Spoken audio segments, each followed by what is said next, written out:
You're watching Lansdowne Raw, the voice of the fans. We catch up with the Irish lads across the water this evening, and we also say goodbye to two Irish legends.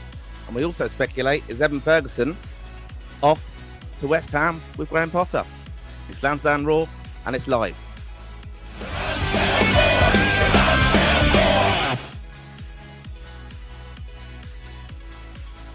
Right, welcome to Lansdowne Raw. I'm Martin Prendergast, and I'm joined again by Connor McAvoy this evening of Rep Tracker. Do give us a good follow there at Rep Tracker to find out about all the lads, all the young Irish players, obviously. If you're joining the show for the first time, we are both Irish football fans. Lansdowne Raw's been going for a couple of years now. When we chat all things Irish football, we want your comments this evening, as we're going to chat about the latest transfer news, speculation about moves for some big players. We've actually got some breaking news on one Irish international who might be moving to London. So me and Dave, our usual host, will be able to join and catch up with him soon. So Connor, how are you doing? You all right? I'm absolutely buzzing. There's just something in the air tonight. I don't know what it is about the podcast, but I'm buzzing. I don't know. It's just a new host or something on tonight. He seems to be a lot better than the old guy. I don't know what it is about the old fella. I'm just glad he's gone. Got him the sack. Yeah. I think we're better off in the long term without him. It's just a nuisance, I think. Yeah. Look, I mean, we will be nice to Dave. He's like a expectant player, and as I said earlier, he's very worried about how we're going to be let off the leash this evening, and we're going to mess it up basically. But I think we've done all right with the intro. I was a bit nervy there, to be honest, but Dave's got this down to an old hat now. He's a wiser head on how he does it. But lots of news in Irish football, of course, that we will be covering, and we do want your comments. It's really important if you can follow the show as well. Follow us on YouTube, subscribe at Lansdowne Road, and as I said, follow Connor on Rep Tracker on X as well. Be great. Make sure you do that. It does help as well. Yeah, smash the like button and get as many views as possible. We'd love to have a show this evening where we have our biggest audience watching along with us this evening, because it will really piss Dave off. So even if you've got an old laptop or a kid's phone hanging around or an iPad, just log in, watch the show on that as well. So you can do it via different devices. It'd be very, very appreciated. We will obviously be covering our boys in green this evening, but I think we'll start off that Connor with some news this week. I want to get your views on this, of course, and obviously do comment in the comment button there. Let us know your thoughts. Some great news, I think, was the reappointment of an extension of a contract with Jim Crawford with the under-21s. Connor, what's your thoughts on that? First of all, I think it's a bit of a weird reaction to it online. I'm sure you think the same, Martin, of a lot of people saying about bottling this, bottling that, but I think it's very harsh to have a go at Jim Crawford for any of the results over the past couple of years.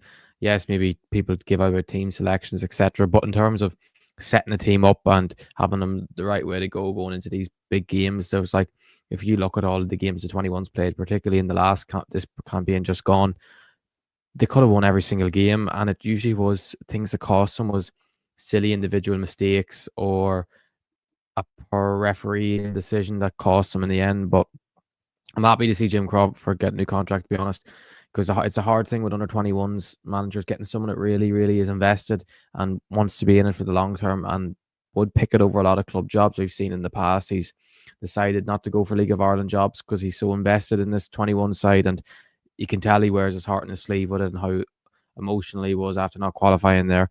And I think that's the biggest thing you need, that he is someone who wants to be there and wants to develop players. And I do think it's the best option for Ireland in the long run is keeping him in charge. I think, I'd agree with you, especially like we've both been fortunate that we've been on press conferences with Jim Crawford with the under-21s. And I think, he comes across really, really well. I think he really understands the job of an under-21 manager. And I know even with the speculation, last year with Lee Carsley possibly leaving under-21s of England to come to take the Ireland job. But, I think Jim really gets the under-21 job. He knows that, I'm getting players ready for the first team. He didn't have a problem, even when Sinclair Armstrong was called up for the France game that time, and Ireland were playing as well, the under-21s. He has no problem with that, because that's what he sees the ultimate job as being. So I think it's good. I mean, look, the FAI get a lot of things wrong, and we know they do listen. And Dave will probably be worried about his lanyards now if I ever dare moan about the FAI. But they do get a lot of things wrong. But I think this is a good thing. I think Jim's really, really good. I think he does know the job, and I do think there is a massive overreaction, and I think as well. I mean, Connor, as I've said there, people should follow you on Rep Tracker because you cover all the Irish players, of course. But people just don't seem to realise this talented crop of players we do have coming through. So I think that's important as well to know that he really does do a great job with them. Some other news as and well. I think the big thing is, sorry, go on. On Jim, there's a big thing with him is of things coming through, like, and trying to promote. His thing is it's more I know at the end of the day that you do want to win games, you want to breed a winning culture, but it is about developing players. And like ranking wise, Ireland went from 30th in Europe to 16th, and 10 of the players he capped in his 2 campaigns in charge have gone on to play for the Ireland first team. So, and that number will grow and grow over the next couple of years. So it's not all doom and gloom. Yeah, no, I think it's a very good. We've spoken about Stephen Kenny fast tracking some of the younger players in the past, and one of those now we'll focus on actually Troy Parrott. Like if you think about Troy, he was fast track basically playing in the underage tournaments and stuff, and came in. And again, he's another player. I mean, this is him. Just a quick photo of him up there winning the Netherlands Player of the Month there. And yeah, look, again, we'll talk about Evan Ferguson later on, but fair play. Troy moved away, took a chance to, probably took himself out the limelight, like leaving obviously Spurs, where he was obviously kind of half released, I suppose. But it's important as well. He was very much one of those players fast tracked into senior football very early, and we had high expectations for him. Obviously, he did so well as a youngster. And I think as well, a lot of people will be very negative about him, like they are about Jim Crawford sometimes. There's a big negativity about Irish football. One of the reasons we obviously do the podcast as well and the show is just because we want to be positive. We're Irish fans. It costs us money to go into games. It's a choice to do so. But, what's your thoughts on Troy and how he's getting on?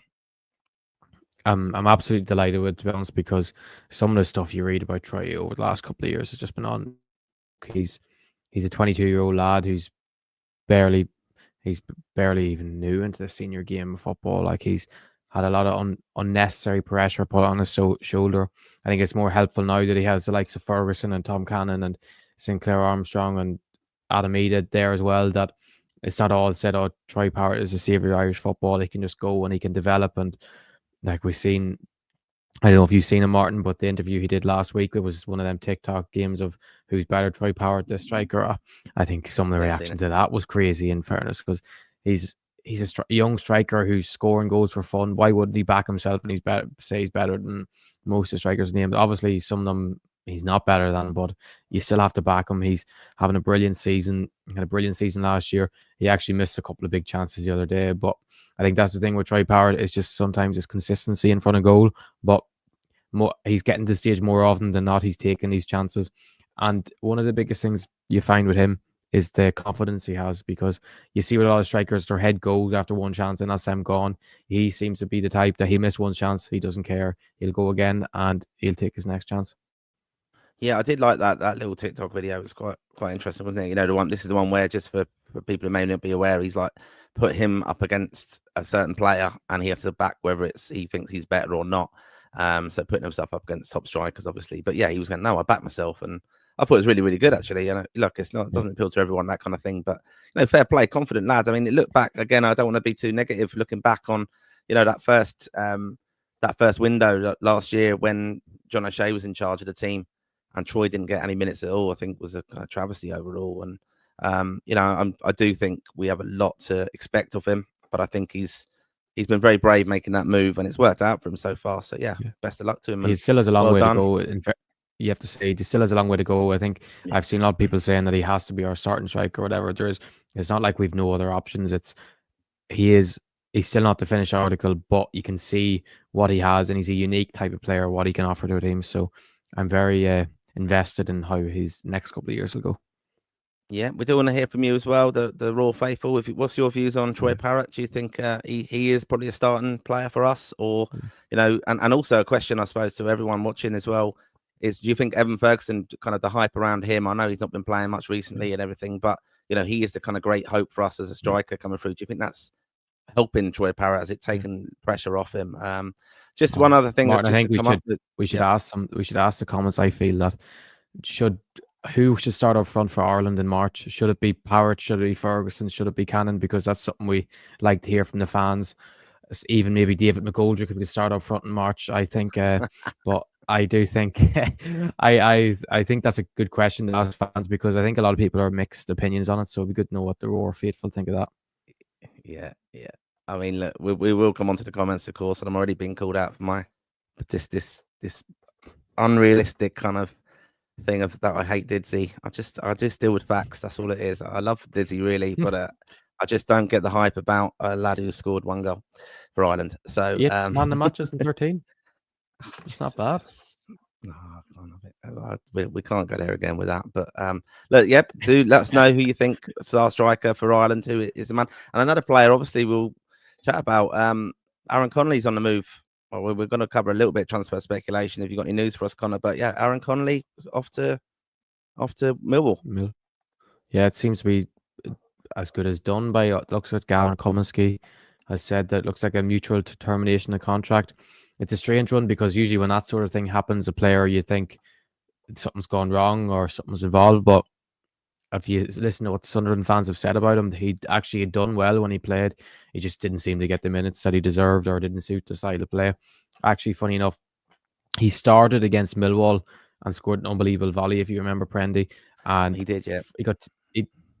Hasn't started a game since, until he played there at the weekend in the FA Cup. But a player of Connolly's quality and potential, I know there's still a lot of question marks around him.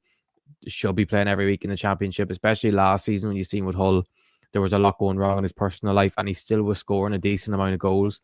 And now it seems that things have turned around. He hasn't really got a chance. So I'd like to think that this Millwall move, if he becomes a regular starting striker there, or plays off the left even, that we could see a real impressive and Aaron Connolly that would hope to break back into the Ireland setup. Yeah, he's one that we've spoken about in the past as well. And I think people, again, were very scathing of him. And we've realised now that some of the pressures he was obviously dealing with, broke through that time. He was the kind of hope for Ireland. And I remember that game where he went through, didn't he? And he missed the opportunity, a little bit like Troy Parrott did in Glasgow as well. These fine moments in games, and he could just turn it for you then. But I've spoken about Aaron Connolly on the show before, and I've always, been around the team hotel a little bit when I go to games. I always found him very aloof and a bit away from the kind of group. But the hype was there. And I think even, he was kind of forgiven a little bit for perhaps how he was.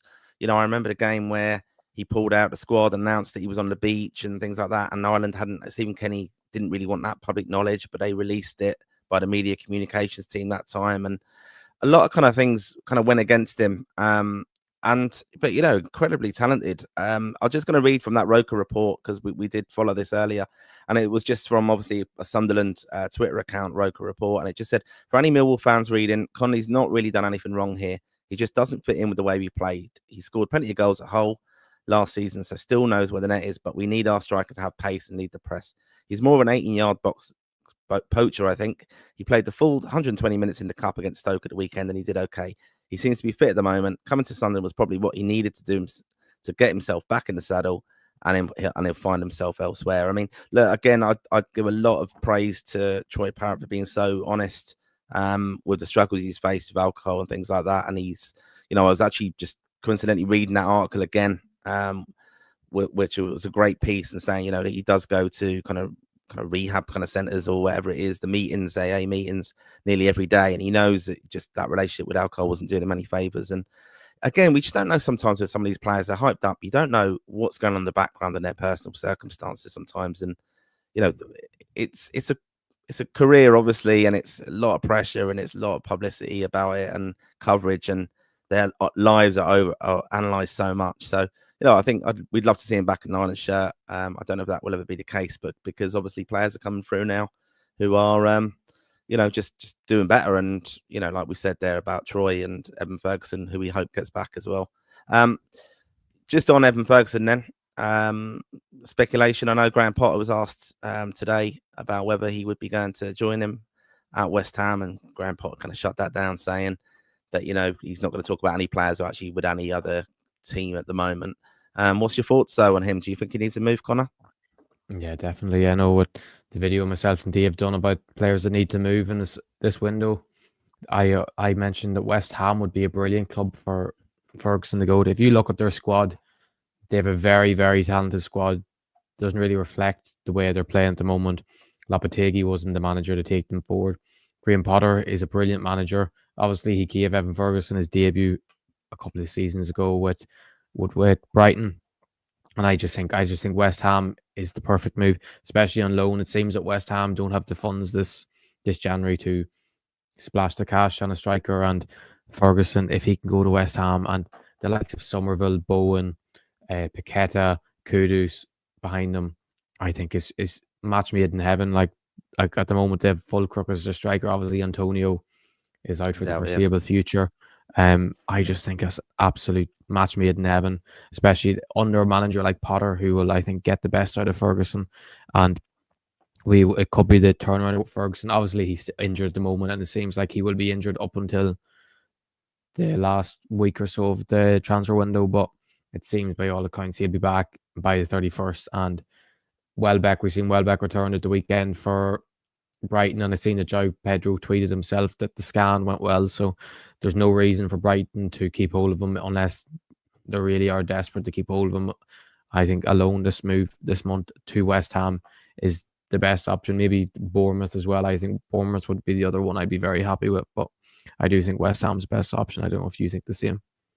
Yeah, I think so. I mean, look, I think probably Arsenal, could come into it a little bit. I know it's Champions League. It's a big step up, I think, playing for Arsenal Champions League. But I mean, look, Jesus got injured yesterday.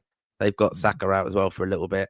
I know he's not that kind of type of player like they are, but I think it's something that they need goals. Arsenal, they're struggling a little bit there, and yesterday the finishing was abysmal against United. Thankfully for us, Connor, wasn't it? I mean, just on the FA Cup, we better cover it because I know that Dave especially is a passionate advocate of the FA Cup, and especially seeing Man United go through in the FA Cup again. Do you think United have turned a corner there, Connor?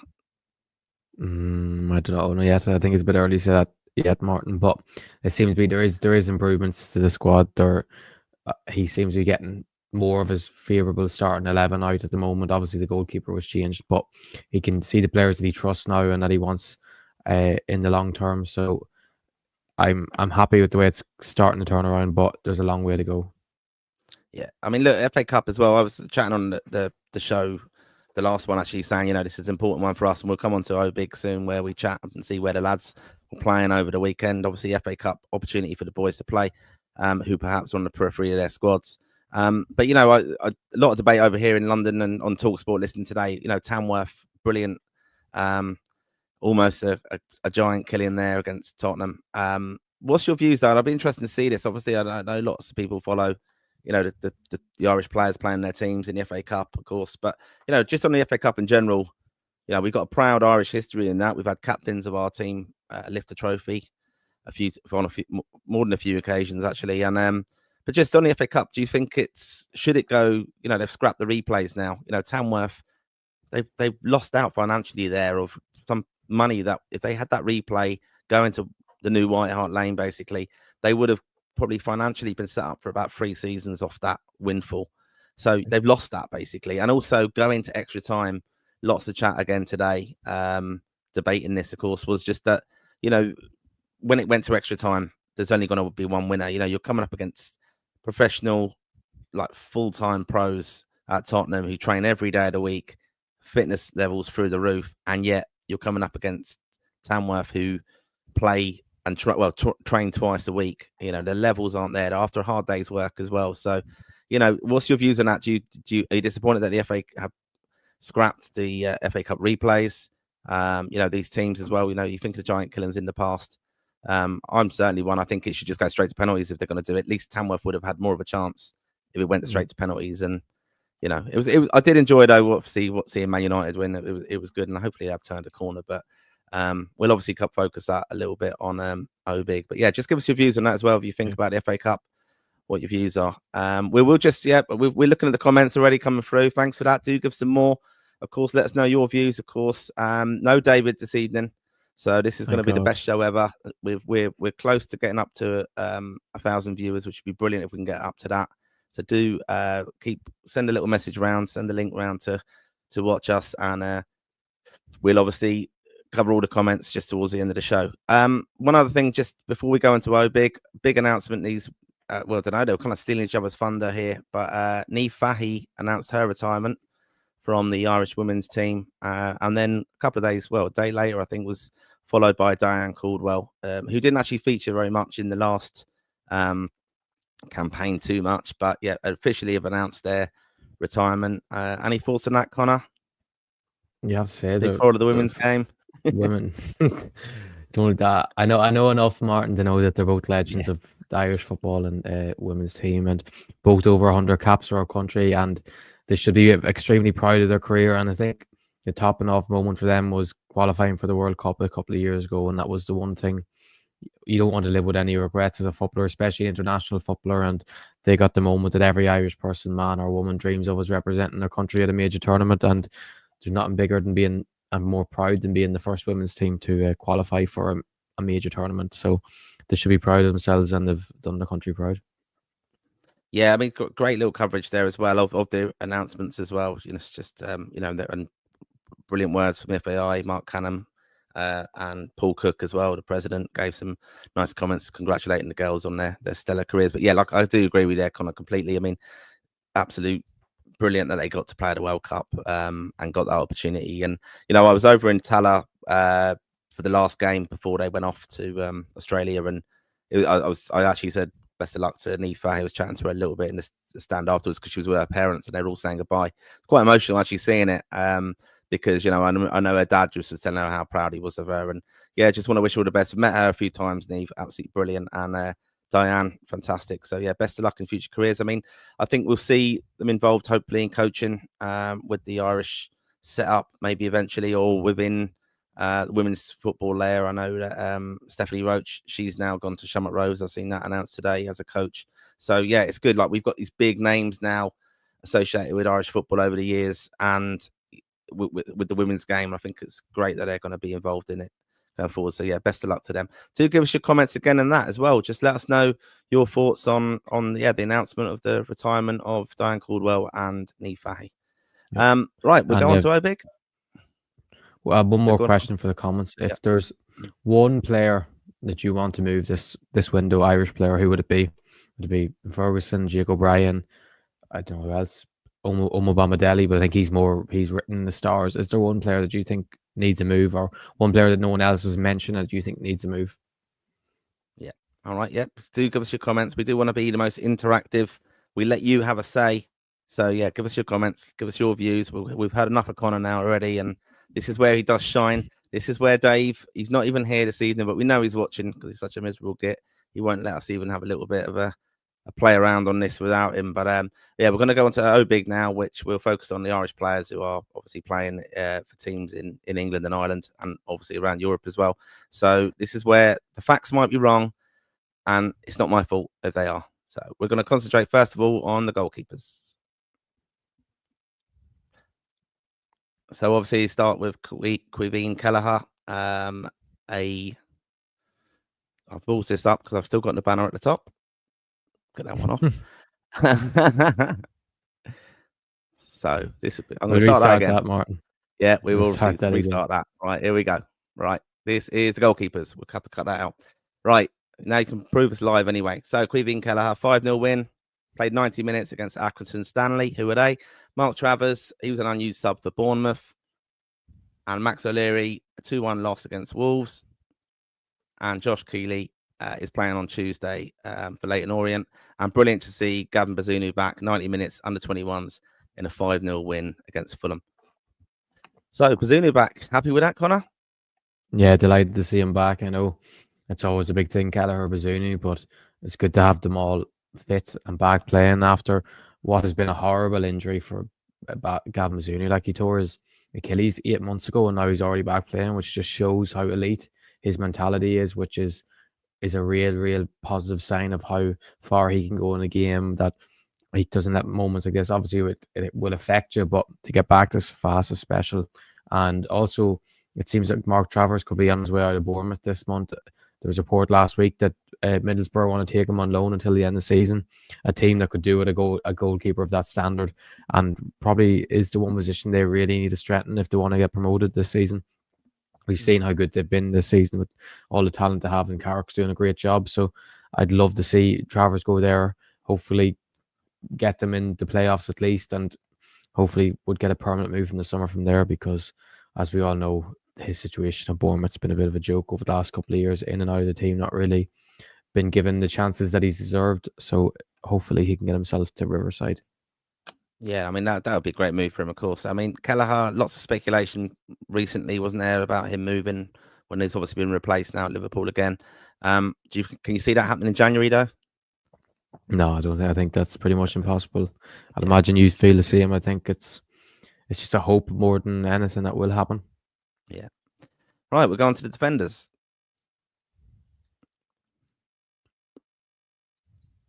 Right, so the defenders captain, Seamus Coleman, interim manager for Everton over the weekend. Darragh O'Shea was an unused sub for Ipswich Town. Nathan Collins played 90 minutes in a 1-0 loss to Plymouth. Liam Scales, 5 minutes in a 4-1 win against Ross County. And Shane Duffy of Norwich, 11 minutes in a 4-0 loss versus Brighton.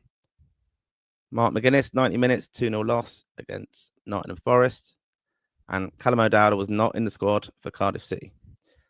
Matt Doherty, 90 minutes in a 2-1 win versus Bristol City. And Jake O'Brien, 90 minutes in a 2-0 win in the Cup against Peterborough. And Ryan Manning, 90 minutes in a 3-0 win against Swansea. Andrew Omobamidele, where's Omo? Still not in the squad. And Robbie Brady is playing, obviously, for Preston on Tuesday. And Jimmy Dunn was an unused sub for QPR. And that's John Egan, 72 minutes in a 3-1 win against Reading. And Erin Cashin is playing Tuesday for Derby County. And Anselmo Garcia McNulty, 90 minutes in a 1-0 loss against NEC. Will Ferry, 90 minutes, 1-0 win versus St Mirren for Dundee. And James Abankwah was not in the squad for Udinese. And that's your defenders. So, Connor, anything wrong in that one? No, Dave seemed to do all right with that. I didn't like his little shot at Omobamidele. It seems that people seem to think he would have got a game at the weekend, but I think it's just the fact that he's moving on this month, and why would Forest play a centre half that could possibly get injured would affect the move. But for once, it seems like it comes an FA Cup weekend and it's Irish players are getting rested more than Irish players are given a chance. We've seen Jimmy Dunn got rested, Shane Duffy got rested for most of it.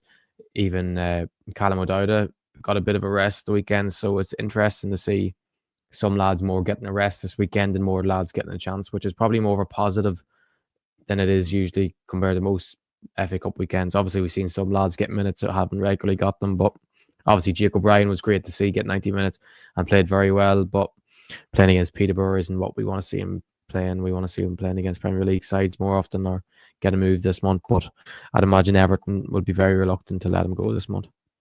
Yeah, I mean, look, Nathan Collins as well, only played a few minutes there for Brentford, losing as well to Plymouth, bottom of that league as well. So that was a big shock, I suppose, in the Cup. But just shows you take Nathan out of the team. You know, I think he will be a future captain for us, like full time. I think when Seamus probably goes, he probably will be the next Ireland captain. I think. Do give us some comments on that. Do you think, like Seamus Coleman? Look, we know coming towards the end of it now, showing what he can do in an interim management role. I mean, look, we never ever heard up to about 18 months ago the word interim manager as much. It seems to be the buzzword in football now, and Seamus Coleman's had to go at it now. So interim is the one. So yeah, I think Seamus obviously be a good coach down the line. Probably will be a really good manager, maybe a future Ireland manager. What's your thoughts on that? Do give us your comments. Be really appreciated. Right, we're going to the midfield. This is one I'm really keen to focus on because Cousin Will is back. So Josh Cullen straight away, not in the squad for Burnley. Jason Knight, 65 minutes in a 2-1 loss versus Wolves. And Jason Malumbi, 36 minutes in a 5-1 loss to Bournemouth. Vinazaz is not in the squad for Middlesbrough, so I don't know how Connor got on over the weekend trying to find him. Andy Moore in 90 minutes, 2-1 loss to Sunderland. Jack Taylor, 73 minutes and a goal and a 3-0 win versus Bristol Rovers. Jamie McGrath, 24 minutes against Hearts for Aberdeen. And Cousin Will Smallbone, 23 minutes back and 3-0 win against Swansea City. Alan Brown still injured at Sunderland. And Mark Sykes, he's injured at Bristol City as well. So hopefully recovering well from whatever injuries these are. Luke Connell's game was postponed to Barnsley. And Bosun Lowell was an unused sub for Stoke City. We're big fans of him, myself and Connor. So we do want to see him playing soon. Connor Coventry is playing Charlton on Tuesday. And Rocco Vata, 67 minutes and a goal and a 4-1 loss versus Fulham. And what a goal it was. Yeah, what a player, what a talent Rocco Vata is. It's safe to say he's one of our very best young talents at the moment, especially to have a winger of that talent coming through is something we don't produce that often. And he's really starting to make a name for himself in the Watford side. You'd say he's one of the first names on the team sheet right now. Obviously, things change. They have a lot of decent depth, but I've been very impressed with him since he's broke back into the team. His goals, assists, his quality on the ball, his ability to take men on, his football brain is superb. And it was all highlighted with the goal at the weekend. It wasn't just the finish, it was the touch, it was the turn, and it was the confidence, which is all you want to see from a young player, is that having no fear, which he doesn't have at all. And it's just great to see that. I think it's safe to say if he continues to play like he is at the moment, he will make his Ireland debut in March. Yeah, hopefully. I mean, it's a big games, obviously, Bulgaria in March, home and away.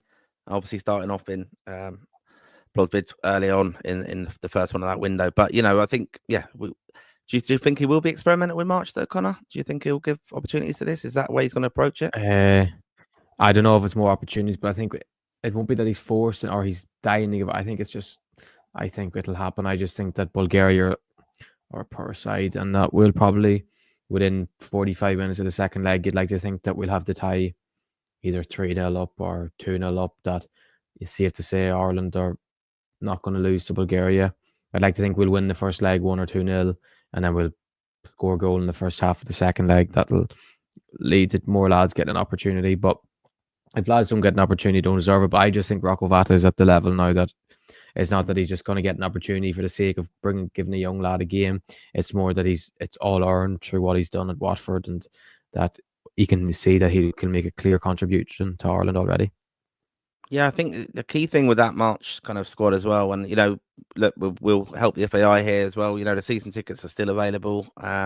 No ticket news at the moment for the away game yet on applications for that, or what way they're going to be doing it, obviously through the away portal. But I think it's a big window. That it's probably his last look at players who he thinks are going to be key for the qualification campaign. And we're speculating still. We were chatting off air earlier. Will there be a June camp? You would expect a friendly at least. And a June camp's going to be key as well. So, yeah, I think it might be an opportunity with players coming in to have a look at them and see how they fit in around the squad. Yeah, Rocco Vata, the form of him especially, just, and that incredible goal. I mean, look, we are guilty of hyping him up, but when you see a talented player do that, we need him, and we don't have many players who can do that. So, yeah, brilliant for him. Right, we're just going to go on to the attackers now. So do give us your comments as well. Evan Ferguson, injured at Brighton, still not playing. Troy Parrott, who won the Dutch Player of the Month, 73 minutes. Adam Eder, 73 minutes and a 4-1 win against Ross County. Tom Cannon, 76 minutes and a goal, 2-1 win versus Sunderland for Stoke. Sammy Schmodix, injured at the moment with Ipswich Town. Festia Basele was not in the squad at Watford, which is a bit of a concern, I suppose. Casey McAteer, 24 minutes, 6-2 win versus QPR for Leicester. Mikey Johnson, 27 minutes, 5-1 loss versus Bournemouth. Chidozie Ogbene, he's still out, sadly injured at Ipswich. Callum Robertson, not in the squad at Cardiff City. And also Michael Obafemi, not in the squad at Plymouth, who obviously cup giant killing there, I suppose, against Brentford. Aaron Connolly, 90 minutes, 2-1 loss versus Stoke City. Obviously, speculation that he's on the way to Millwall. And Sinclair Armstrong is injured at the moment, Bristol City. And Tyler Goodrum, 17 minutes, sent off, 3-1 loss versus Exeter. I didn't actually see the sending off there. What was that about? Do you know?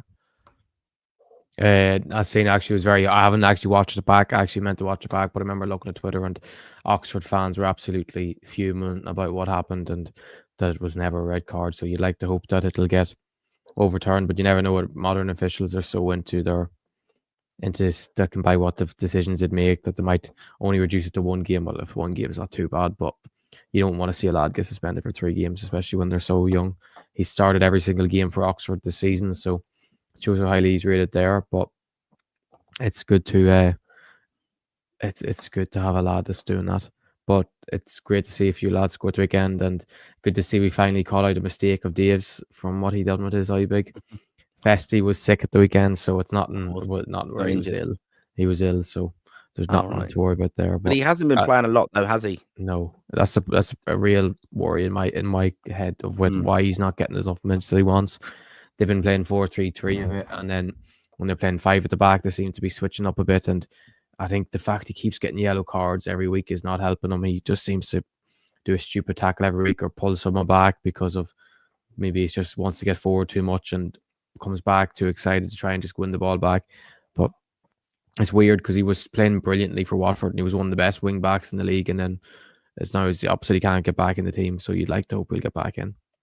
Yeah, hopefully. Like, he's very popular with the Irish lads. I mean, again, one of these players that we get a performance out of them, as we saw with that incredible kind of assist there in the last minute, the last time. And I think he's just very, very popular, isn't he? And he was at Wembley, and a player who gets the fans off their feet, I suppose, a little bit like Rocco as well. So both at Watford. So yeah, keep an eye on them. I'm going to try and catch a Watford game soon to hopefully see them both playing in the flesh. While we're here as well, just do subscribe to the YouTube channel. Really would be appreciated. And at Rep Tracker on X to follow all the Irish footballers coming up through the ranks. Connor's in contact. His contact book is, I'm jealous of it. He's in the know in Irish football. And so yeah, any little bit of news for us? Anyone breaking news? Anything? Anyone qualifying for Ireland that we don't know of? And well, not knowing that we don't know of was to qualify him, but I'm sure we'll see more Louis Barry. Hopefully we'll see Louis Barry in the March squad. It seems to be a lot of interest in him. It came out today that Celtic really want him, which obviously will always help when a lad qualifies for Ireland and go to Celtic, but I'm sure that's still up in its only interest at the moment. A lot of championship clubs he's linked with in loan, and as far as I know, all the paperwork is done for him to represent Ireland. It's just making it official and hoping that England don't all of a sudden say, oh yeah, we want you now. Because it is, at the end of the day, it's very hard to turn down a country when they're calling you up to international senior football. But you never know what England are like, because we know what England are like. Sometimes they try and sway lads over and sell them a dream when they're just doing it to keep them away from another country. So I would be very hopeful, though, that we'll see Louis Barry in March. And like, as I said, the paperwork is done. So I would be confident. And actually, Matt Healy, who was very impressive for the Ireland under-21s, will be leaving. He's at Royal France Bourriens, I think you pronounce it, in Belgium. His contract's up in the summer, and I believe he's asked to leave because he wants to move on, and he's ready for a step up in quality. So we'll see him move on this month. He's a very technical, brilliant footballer. There we go. I mean, look, back to the Jim Crawford thing again there, Connor. I mean, like, we do have a lot of young players who are going to hopefully, it's as I said, we're all guilty of getting overexcited about some of these players, but there is a talent pool in Ireland. I firmly believe that, and it's just us finding these players, nurturing them, probably not getting carried away, but they've got to find their feet, develop at their own kind of stage as well. And I think even back to that original news of Jim Crawford's extension of the under-21 contract, I think we're in safe hands with him, bringing them through. And as well, behind the scenes, Irish football, you might not be aware of this, but a lot of the former players are involved coaching. But they've got their coaching badges through the FAI scheme as well. And, are all input, like Sean St. Ledger's there, isn't he, underage? We know Glenn Whelan's been involved there in the past. Seamus Coleman has obviously done his coaching badges, and look, now he's interim at Everton. But, these lads are highly respected, and, they can kind of say they've been there and done that. And I think we are in safe hands underage. It's something I think we have got right over the years. So long may that continue, and these players actually do kind of develop. Right, we're going to come on to your comments now. This is a part of the show I love. Within reason now, give us your comments, give us your views. We're the most interactive Irish football podcast, so we want to hear from you, and we're going to come on to your comments. Right, so the context of this obviously is we've been chatting now for about an hour, I suppose, and lots of chat about Irish football, lots of news on the Irish players coming through. Nearly got 1,000 viewers there, so thanks so much for everyone for joining us this evening. What we do is a live pod once a week, and we also do retro series. Go back to the catalogue there. You'll see Connor and David's excellent recent videos on players who should be moving, players who are possibly eligible for Ireland. And also, we've obviously got the Lansdowne Raw live show we did in November. We've got parts 1 and 2 on that, where you hear Alan Kelly, Ian Hart, and Clinton Morrison chatting about Saipan, Roy Keane making their debuts for Ireland, and all them's great days in the green of Ireland, obviously at World Cups and Euros and things. So do give that a listen. Do give up the show some feedback on that. Would be really appreciated as well. We've got lots of plans for the show in 2025, and we do appreciate you all watching and listening along. And if you are here, do make sure you do subscribe. Follow us on Twitter as well. We've got the handles there for Lansdowne Raw Pod on X, and obviously Connor at Rep Tracker. So we've got a couple of rogue ones here straight away, but Lansdowne Road, which is obviously Dave, should be at work, mate. He said hello to us, which was quite nice. But yeah, we've got some long-term listeners, of course, and followers. We do appreciate your ongoing support. Do spread the word about the pod. You know, we will be covering all the games in 2025. We're at every game. I'm in with the punters. I'm a proper fan. I go in the crowd with the lads. The two boys there up in the press box in the posh seats, drinking coffee and staying warm while I'm sipping out of a whiskey flask off an Irish fan. Darren Hartnett there. I had to work this out a long time ago, but Darren, long-term listener there. Great to see you back listening from work. How are you, lads? All very good, mate. Hope you're well. Also, we got David Dunn. Connolly sleeping in a hostel in March. That's very nice of David there. Our usual host of the show. But anyway, he's not getting it back now. I'm growing into this, I think. Do let us have your feedback. Am I better than Dave? At all things, life. Right. Hi, lads. What did you make of Paul Nebel interview? I think his priority is playing with Germany, but if we qualify for a tournament, he'll make the switch. Any views on that? I don't know if you've seen it with Neil O'Riordan, the interview done. It's interesting about the eligibility rules. I had it that if you're 21 and you play a competitive game of any sort, under 21s, that you can't play for another country. The FAI had it the same way, and other people here had the same way that I know. And Neil actually said that he spoke to someone at FIFA, and that's not the case. So it's kind of, you'd hope that the person in FIFA was wrong and or was right, and that he actually could switch to Ireland any moment. But I think we'll see him at the under 21s Euros in the summer with Germany. But he seems the type that he wants to play for Germany. But if an Ireland call up happens down the line, he'd be very open to it. But I think it's just one you have to wait and see on, to be honest. Yeah, that's the problem, isn't it? Some of these players coming through, or they have like Irish links, of course, and stuff, but they are often eligible for other countries, aren't they? And that's the problem that we have to face and be realistic. I know that there's sometimes a clamour for, we should just be investing in wanting our own Irish-born lads coming through, but you're just, you're cutting off your nose to spite your face, really. We've got to explore all outlets, and, firm believer, very passionate about it, obviously born in London. But it's just it's what you feel, I think, ultimately for me. And if you're brought up the right way, as I'm trying to do with my kids, then they're gonna only have one choice. We also, our Irish London flag is, it's actually a quote from Gary Breen. This is when your country comes calling, it's not a choice, and that's the words he said to us at the Claddagh Ring one night. So great form as well that night as well. Well, Gary Breen, and really great performer for us as well. We've got Baylor here as well. Didsey is getting the same negativity from Prendy as Troy is getting from the media. He can't stand for this double bias no more. I've said this already. Love Didsey. You're a disgrace to your country. I saw Didsey. I told you this before. Turner's Cross after the Belarus game, himself and Darren Gibson were released from the squad. Didn't go to Euro 2016. Martin O'Neill obviously released them, and that was one of the most impressive things I've seen Didsey do on Ireland international duty, when he drank 3 pints at 6 a.m. before he got on a flight. That's the honesty of it. He had more pints than he did score goals for Ireland. There you go. But no, I do love him seriously. But yeah, I think there's a lot of hype and love for him that's probably 8 man of matches in 13 games says it all. Jesus, yeah, but who were we playing then? I'd like to see who they were against. All qualifiers? Jesus. No, I don't know. We didn't qualify though, did we? No, we should have. No. Conor Horan didn't miss an open goal. and he let us down with Kenny, didn't he? He walked away. Was it him or Mickey walked away from? I don't know. Anyway, we did get your views here. Old Dude 420, Troy, Cannon, and Ferguson on current form. So that's the form. That would be your first choice there. Would that be interesting as well?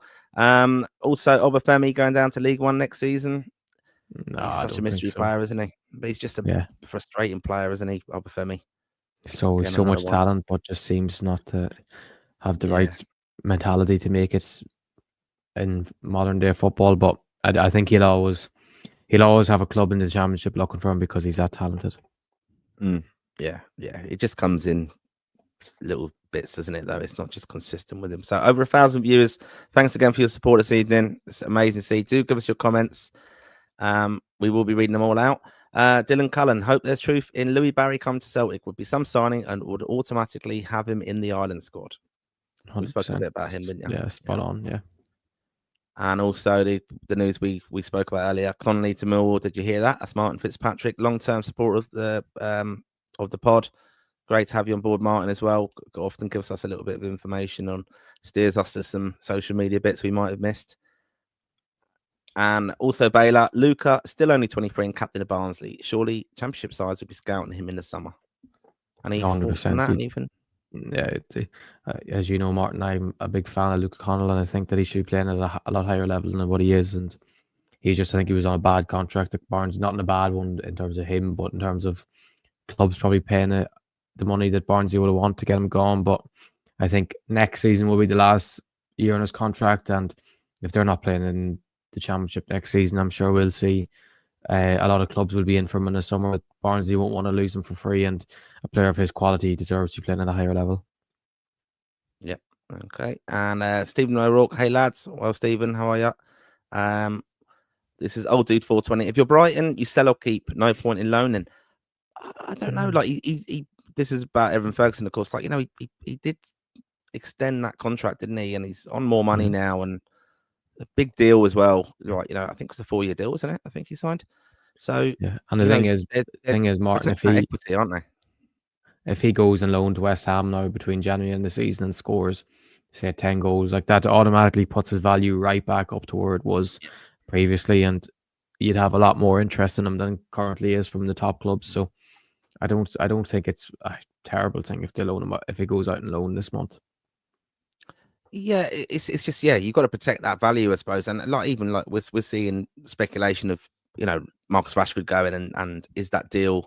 It's got to be right for all the clubs and stuff. And we have to remember as well that probably doesn't really apply with Irish players now, but it could help them get moves. Is this Brexit thing can stop? For example, AC Milan can't sign Kyle Walker and Marcus Rashford.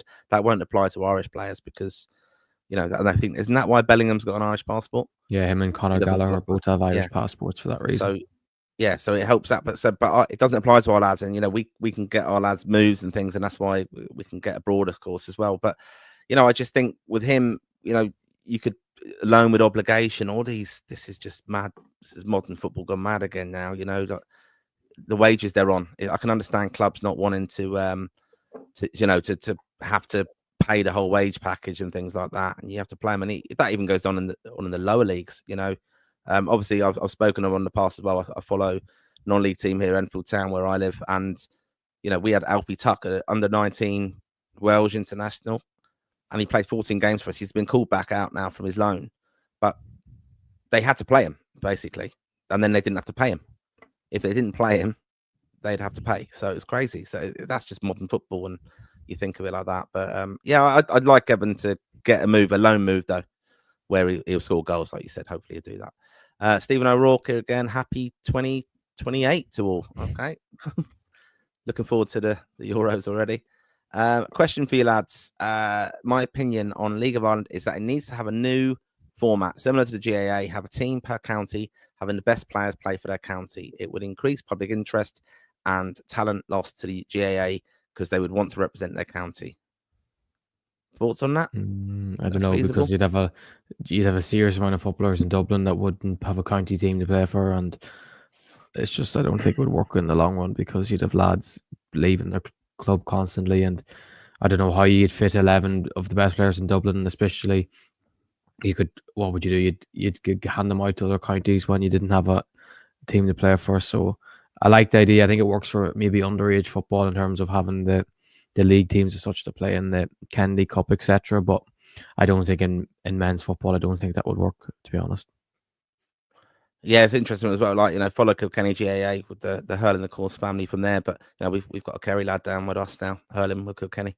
So we'll see how that goes. But yeah, I can't see that being feasible, and it's too parochial, isn't it? I think that's the kind of thing with with the GAA and stuff. So Baylor again, your mate, digging me out for Didsy again, no doubt.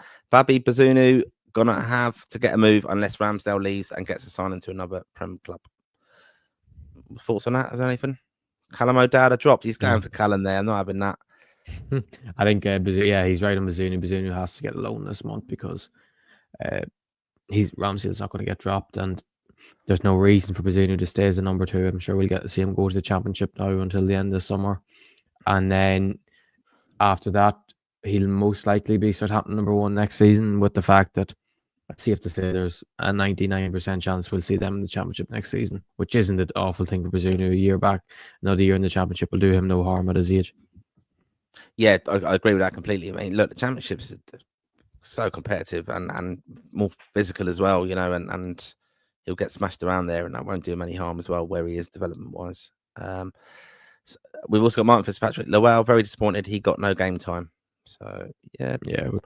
We do want to see him with a bit of time. Yeah. He's just not fit enough yet. That's the problem.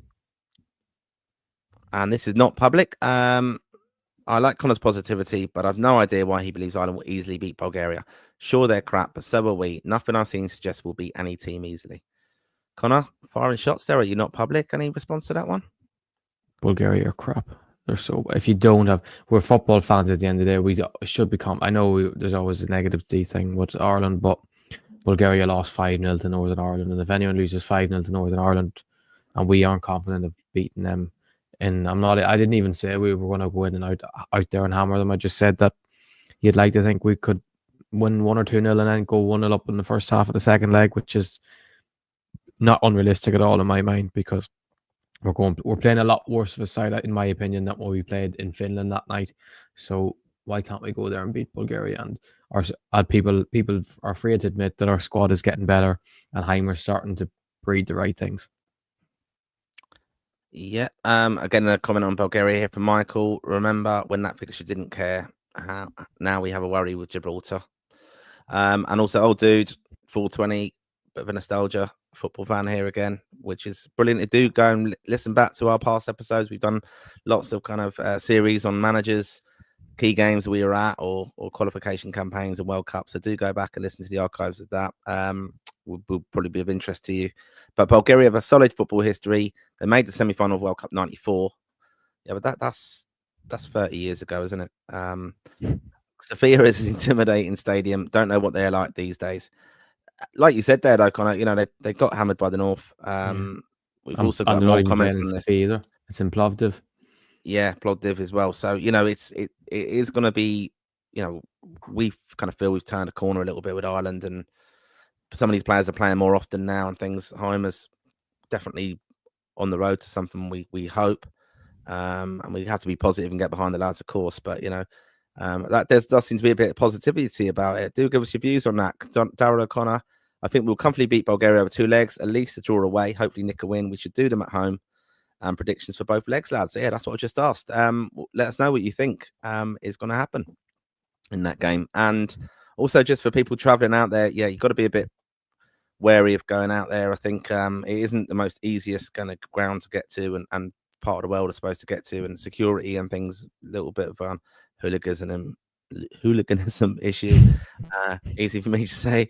But, the FAI will, as Darryl said here, I know the FAI was to suss that security last month, but haven't heard anything since. We may stick together over there. It seems dodgy. Yeah, you just have to be on the ball traveling and be a bit wise into it now. Like, really good fan base, Ireland, of course. I'm sure the supporters liaison officer Gary Spain and the security people will be from the FAI will have done their due diligence there and checking things and where we are. We normally get a great guide from Gary and the FAI of what to expect, what gates to go to. It's actually a WhatsApp account that Gary runs as well, that you can follow that information. We'll be sure to share it as well on Lansdowne Raw and all our pages and socials, just so everyone can stay safe traveling to these games. So, yeah, and don't be afraid to reach out to us as well with any questions you've got about tickets or anything like that. We're happy to help at Lansdowne Raw. Very happy to help Irish supporters Just on, we know not everyone goes to games, but if you are looking for tickets and things, how to get them, we can give you that information, or who to contact at the FAI, and the away ticket kind of situation as well, how you apply for that. We can go through that. We will be doing a guide for that as well soon. We've got here this strange fellow now, this lad, he's getting a bit carried away with himself, seems to love him. We've heard of this lad before. I think he loves himself a little bit, this lad. 3 to Dublin 1. Yeah, this is our very own David Dunn of Facebook there, Lansdowne Road. He sometimes presents not as good as me, this show, but it's great to see you, Dave. I hope you're enjoying your night off, and I hope you're happy with what we're doing on the show. And someone said Muppet. I think that was to Dave. And then Dave's replied, don't call Martin a Muppet, but we know it's not aimed at me. Also, Martin Fitzpatrick again. Did I hear Johnny Kenny got on for Celtic and assist? He did. Great. Connor? That's one of the best moments of the weekend, was seeing Johnny Kenny make his debut for Celtic after what has been an unbelievable season for him at Shamrock Rovers. A lot thought that he'd never make it at Celtic, and now I know he hasn't officially made it yet as such, but to show that he's got his debut now at the weekend, got an assist, and Brendan Rodgers spoke very highly of him today. So hopefully we'll see him again feature again this week, and he'll get his first goals soon enough, because if he was scoring goals in the League of Ireland, he can definitely score goals in the Scottish League, and obviously there's more pressure on you at Celtic, but he's an immensely talented footballer. He's a brilliant finisher. Yeah, I've seen that as well. And I follow a few people who on Twitter who follow Celtic and stuff, and they were saying though that he looked quite lively, and they're actually a bit scathing of Adam Eder, saying that he didn't look half-assed at all. And so you just worry a little bit about him. Again, we haven't actually mentioned him as a striker, and scored that goal against the Netherlands as well. That early penalty, didn't he? And again, one of the he's just a bit of a strange one, isn't he? Eder, again, fast-tracked. But people are catching up with him, or he's been maybe found out a little bit, or just not what we kind of probably hoped. I don't know. He's a bit of a strange one for me. He's not in the Didsey level for me yet, though. But no, I do like him. But I think I'd rather Troy and Evan Ferguson over him at the moment. But again, I think we all need to be a bit patient with Evan. Certainly, still so young. I hope the attitude is right, that we're hearing it is. But he hasn't really been given this chance now at Brighton as we kind of hoped. And he does need to move out of there, but they've got to get it right. You look at Aaron Connolly when he moved and things, it didn't really work out for him. A lot of stuff going on in the background there, of course, but we're hoping he will kick on and get a good loan move. Darrell O'Connor, I know officially the Department of Foreign Affairs can't not issue Irish passports if someone qualifies, but it sickens me. England players benefit from our passport. Well, yeah, I mean, look, it does happen in reverse as well, though. David Dunn, he holds a British passport, doesn't he, Connor? Scumbag, that's all he is. Scumbag. Yeah. No benefit to holding one at all. Look, Darrell, in all seriousness, though, look, that's just going to happen, sadly, with the kind of the way of the world at the moment and everything like that. And yeah, we should take it back off these lads anyway, really. But that's just where it is. Also, then Scuzzy, is the new 20 teams not enough for you, Thomas? Third league, that must be a kind of in joke or something there. And Darrell O'Connor, it'll be interesting to see what clubs enter this third tier league. If there was a pyramid, my local Kilbarrack United are only one step down, being first in the Leinster Senior League. Yeah. Any comments on this new tier and what they're doing? It's good. It's good to see the third tier coming in. It'll make a big improvement for the whole pyramid. Irish football. Simply 2 isn't enough.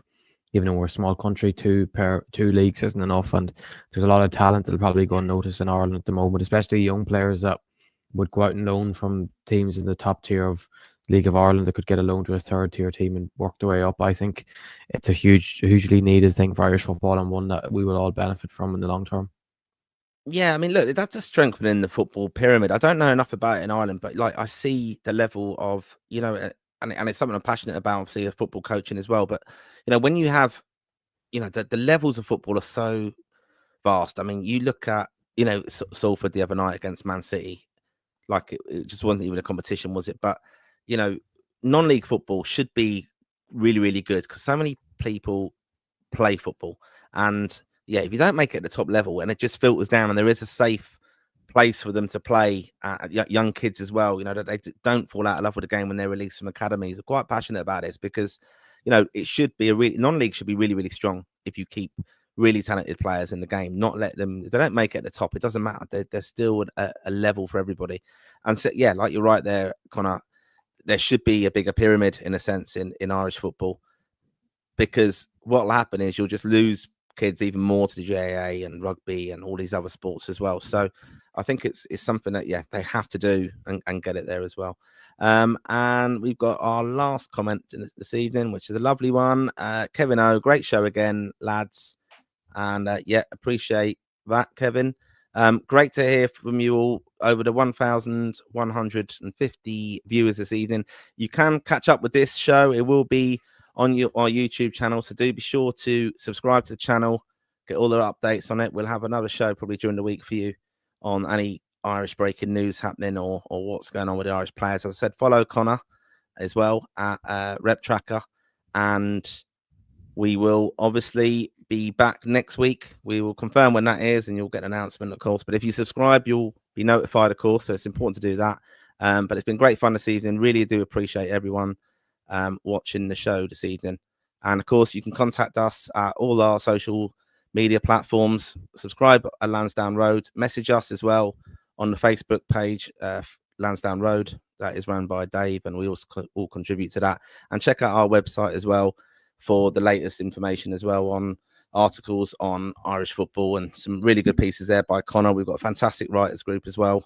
Thanks to them lads for watching as well and their interaction, because they do keep us going with our WhatsApp group, which hops constantly through the day with breaking news on Irish football or funny little clips and things, just to kind of fill our show with you guys to let us know what is happening, so we can kind of share that with you as well. But yeah, thanks again, everyone, for watching. This is Lansdowne Raw. I've been Martin Prendergast. That's Connor McAvoy.